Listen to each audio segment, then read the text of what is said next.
Super Saravana stores.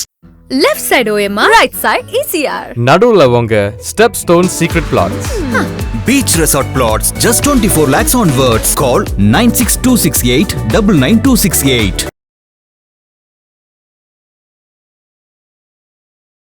பொருளாதாரம் நல்லா இருக்கும்.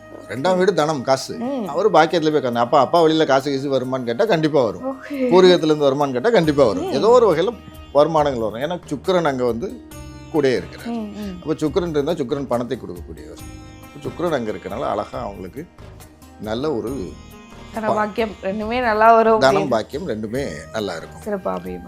ஆனா அந்த வீட்டுக்குடைய 12க்கும் 3க்கும் உடைய புதன் 8ஆம் வீட்டில் போய் மாறிடுறாரு. அப்போ 12ஆம் வீட்டு அதிபதி 8ல் மறையிறது நல்ல விஷயம்.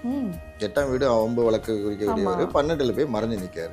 எப்பவும் அடுத்த மாதம் 7ஆம் தேதி வரைக்கும் மறைவில் இருப்பார். அதுக்கப்புறம் 7க்கு அப்புறம் மீதி ஒரு அடுத்தால ஒரு 8 நாள் தான் அவர் வந்து இதுக்குள்ளே வந்துடுவார், மீனத்துக்குள்ளே வந்துடுறாரு. மீனத்துக்குள்ளே வரும்போது 8 நாள் அங்கேருந்து கொஞ்சம் டிஸ்டர்பன்ஸஸ்.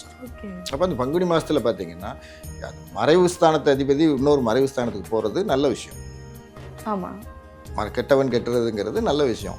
அது ஒரு 7ஆம் தேதி வரைக்கும் தொந்தரவு இல்லாமல் இருக்கும். அப்போ என்ன ஆகுதுன்னா அதை கடகத்துக்கு 3ஆம் இடத்துல முயற்சிக்கூடிய ஆள் வரைக்கும் நல்ல இடத்துல இருக்கிறாரு. ஒரு 7ஆம் தேதிக்கு மேலே மறைவுக்கு போகிறாரு. அப்போ இவங்க முயற்சி பண்ணுறதெல்லாம் இந்த டயத்தில் வேகமாக இவங்க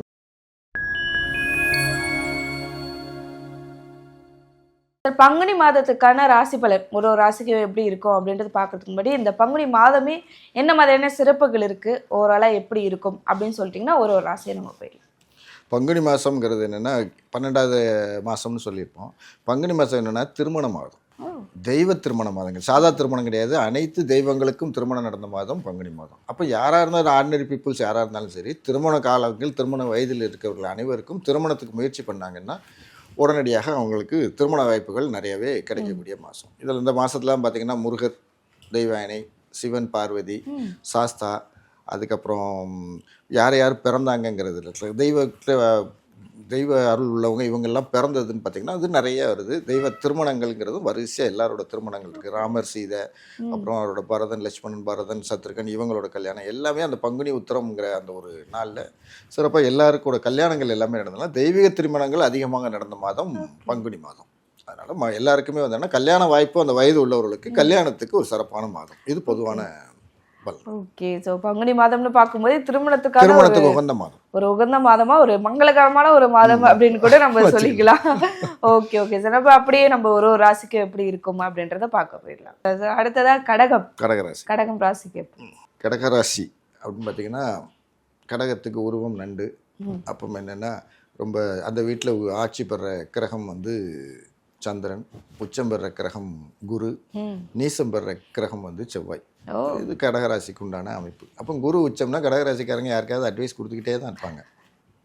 ஒரு விஷயத்தில் இறங்குறேன்னு சொல்லுவாங்க. செவ்வாய் நீசம்னா அந்த வீரியம் விஷயங்கள் கம்மியாக இருக்கும். கோபம், வீரியங்கள், கோவப்படுவாங்க. குரு அங்கே உச்சமாக இருக்கலாம். என்னென்னா கோவப்பட்ட நிமிஷத்துலே அமைதியாயிடும். அப்போ என்ன சொல்லுது, ஒரு கெட்ட கோபம் கிடையாது, கோபத்தில் ஒரு சாந்தமாகக்கூடிய அமைப்பு உள்ளவங்க. அப்போ பட்டுன்னு பேசிட்டு சட்டுன்னு அமைதியாகிக்கிடுவாங்க கடகராசி. அந்த கோபம் வந்து பெருசாக போகாமல் உடனே கூறாகக்கூடியவங்க. அப்போ அந்த வீட்டுக்கு 2வது வீட்டுக்குரிய சூரியன் தனக்காரகன் அப்படின்னு சொல்லக்கூடியவர். 2ஆம் வீடுங்கிறது தனம், வாக்கு, தனம் குடும்பத்தை சொல்லக்கூடியது. அந்த வீட்டுக்காரர் நேராக 8வது வீட்டில் போய் தன் வீட்டுக்கு 9ஆம் வீட்டில் போய் உட்கார்றார் சூரியன். அப்போ 9ஆம் இடம்ங்கிறது நம்ம ஏற்கனவே சொன்னது தனக்காரகன் 9ஆம் வீடு பாக்கியஸ்தானத்தில் போய் உட்காந்தோன்னா நல்ல ஒரு சிறப்பான விஷயம். பொருளாதாரம் நல்லா இருக்கும். 2ஆம் வீடு தனம் காசு. அவர் பாக்கியத்தில் போய் காரணம் அப்பா வழியில் காசு கீசு வருமானு கேட்டால் கண்டிப்பாக வரும். பூர்வீகத்துலேருந்து வருமானு கேட்டால் கண்டிப்பாக வரும். ஏதோ ஒரு வகையில் வருமானங்கள் வரும். ஏன்னா சுக்கிரன் அங்கே வந்து கூடயே இருக்கிறார். அப்போ சுக்கிரன் இருந்தால் சுக்கிரன் பணத்தை கொடுக்கக்கூடியவர். சுக்கிரன் அங்கே இருக்கிறனால அழகாக அவங்களுக்கு நல்ல ஒரு பாக்கியம் ரெண்டுமே நல்லா வரும். தனம் பாக்கியம் ரெண்டுமே நல்லா இருக்கும். ஆனால் அந்த வீட்டுக்குடைய 12க்கும் 3க்கும் உடைய புதன் 8ஆம் வீட்டில் போய் மாறிடுறாரு. அப்போ 12ஆம் வீட்டு அதிபதி 8ல் மறையிறது நல்ல விஷயம். 8ஆம் வீடு ஒம்பு வழக்கு குறிக்கக்கூடியவர் 12ல் போய் மறைஞ்சு நிற்காரு. எப்பவும் அடுத்த மாதம் 7ஆம் தேதி வரைக்கும் மறைவில் இருப்பார்.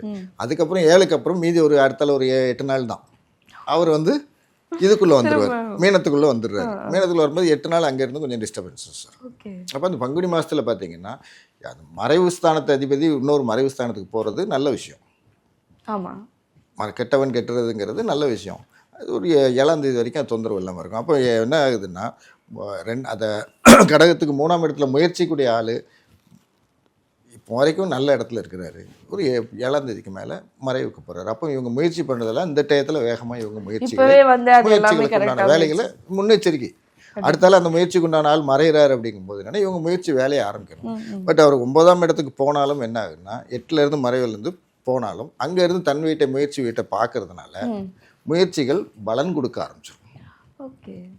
அப்போ மறைஞ்சிருக்கிற வீட்டு அதிபதி இன்னொரு மறைவிடத்துக்கு போய் நேர்ந்தது ஒரு வகையில் நல்லது. அவர் அதிலிருந்து டிரான்சிட் ஆகி 7ஆம் தேதிக்கு மேலே போய் 9ஆம் இடத்துக்கு வரும்போது தன் வீட்டையே பார்க்கறது நல்ல பலம். அப்போ முயற்சி இந்த டயத்தில் ஆரம்பித்த மறைவிடன் பயந்துக்கலாம் இல்லாமல் முயற்சி ஆரம்பித்தாங்கன்னா அது கரெக்டாக பின்னாடி அருமையான வேலைகளை செய்யும். அப்போ அது பண விஷயம் அப்படின்னு அடுத்தால வரவு சுக்கிரன் அப்படின்னு பார்த்தீங்கன்னா 11க்கும் 4க்கும் உடைய சுக்கிரன் அவர் 29ஆம் தேதி வரைக்கும் நல்ல ஒரு 9ஆம் இடத்துல பாக்கியத்திலே இருக்கார். அப்போ முதல்ல சொன்னது தான் தந்தை மூலம் வரக்கூடிய பண வரவுகள் விஷயங்கள்லாம் 9ஆம் இடத்துல கிடைக்கிறதுக்கு அது ஒரு நல்ல விஷயம். 10ஆம் இடத்துக்கும் 5ஆம் இடத்துக்கும் உடைய செவ்வாய் அவர் தன் வீட்டுக்கு 8ல் போய் நிற்கார். அப்போ செவ்வாய் மறையிறது நல்ல விஷயம். இடைஞ்சலை கொடுக்கக்கூடிய ஆள் ஒரு ஓரமாக போய் உட்கார்ந்தாருன்னா நல்லது. ஆனால் அவர் என்ன ஆகிறாரு 10க்கும் 5க்கும் உடையவராரு. நல்ல வீட்டுக்கு உடையவர். செவ்வாய்ங்கிறது ஒரு என்ன சொல்லுது ஒரு கெட்ட கிரகம் அப்படிங்கிறது. செவ்வாய் சனி ராகு கேது பாவ கிரகங்கள்னு சொல்லுவாங்க. அவர் 8ல் மறையிறது நல்லது. ஆனால் அது என்ன ஆகுதுன்னா 5க்கும் 10க்கும் உடையவர் ஆயிடுறாரு. பாக்கியத்துக்கும் தொழிலுக்கும் உடையவராக போய் அவருவே மறையிறது அந்த 2ஆம் தேதி வரைக்கும் கொஞ்சம் மைனஸ் கடகத்துக்கு. அப்போ தொழில் மூலம் வரக்கூடிய கிடைக்கக்கூடிய லாபங்கள் விஷயங்கள்லாம் குறையும். அதுக்கப்புறம் அவங்களுக்கு அதுக்கப்புறம் தான் அந்த செவ்வாய்ங்கிறதுக்கு அப்போ என்னென்னா இந்த எந்த பிளானட் அந்தந்த மாதம் இடைஞ்சல் பண்ணுதோ அந்த தெய்வங்களே அதுக்கேற்ற தெய்வ வழிபாடில் தொட்டாங்கன்னா ஸ்மூத் ஆகிட்டு இருக்கு. அப்போ செவ்வாய்க்கு முருகனை வழிபட்டுட்டு போய்கிட்டே இருக்கும். ஓகே. ஸோ இந்த பக்கம் தனம் அது வருது அப்படின்னா இந்த பக்கம் சில பார்த்து நம்ம வந்து மேனேஜ். அப்போ யார் அந்த பிளானட்டுக்குரிய அதிபதியோ யார் அதுக்குன்னு சொல்கிறோமோ அந்த தெய்வ வழிபாடை அந்த மாதம் நமக்குன்னு இஷ்ட தெய்வம்னு ஒன்று இருக்கும் அதெல்லாம் வேறு. பட் அந்தந்த மாதத்துக்கு ஒவ்வொரு தெய்வங்களை எந்த பிளானட் இடைஞ்சல் கொடுக்குதோ அந்த பிளானட்டுக்கு ஏற்ற மாதிரினா இப்போ பார்த்தீங்கன்னா கடகராசிக்குன்னு எடுத்தோம்னா கடகராசிக்கு செவ்வாய் தான் வந்து 8ல் போய் உட்காந்துட்ருக்காரு. அப்போ செவ்வாய்க்கு முருகனுக்கு வழிபாடு. புதன் வந்து இந்த டைம் வரைக்கும் தான். அப்போ முருகன் வழிபாடுங்கிறதே அவங்களுக்கு சிறப்பாக தான் இருக்கும். ஏன்னா தொழில் மூலம் வரக்கூடிய வருமானங்கள் தடைப்படுறதுனால அவங்க முருகன் வழிபாடு பண்ணுறது கடகராசிக்காரர்களுக்கு நல்லாவே இருக்கும். லாபத்துக்கு அப்படின்றத. Okay okay sir. முன்னாடி வர்றதுக்கு இப்போவே ரெடி ஆகிக்கணும் அப்படின்றத வந்து அந்த இந்த டைம் வரைக்கும் தான். செவ்வாயோட டிரான்சிட் ஆகிற வரைக்கும் தான். 3ஆம் தேதி 2ஆம் தேதி வரைக்கும் தான். 2க்கு அப்புறம் செவ்வாய் அங்கே வந்துடுவார், புதன் அங்கே வந்துடுவார். அப்போ ரெண்டுமே 9ஆம் இடத்துக்கு வரும்போது கடகராசிக்கு அது பாகிஸ்தானுக்கு வரும்போது நல்லாயிருக்கும். அப்போ இந்த ஒரு ஷார்ட் பீரியடு மாதம் பிறந்து ஒரு 15 நாளைக்கு 10 நாளைக்குங்கிற மாதிரி தான். இப்போ வந்து செய்யறதை செஞ்சிருவோம், பலன் வந்து பின்னாடி வரும். அந்த 10 நாளைக்கு அப்படிங்கிறதுல இடைஞ்சல் ஆரம்பிக்கிறது இடைஞ்சல் இருந்தால் அந்த விஷயத்த கொஞ்சம் சோம்பேறித்தனம் கொடுக்கும், கொஞ்சம் இதை கொடுக்கறதுனால இவங்க இந்த வழிபாடு போயிட்டு அடுத்த ஸ்டேஜ் போகிறது நல்லாயிருக்கும்.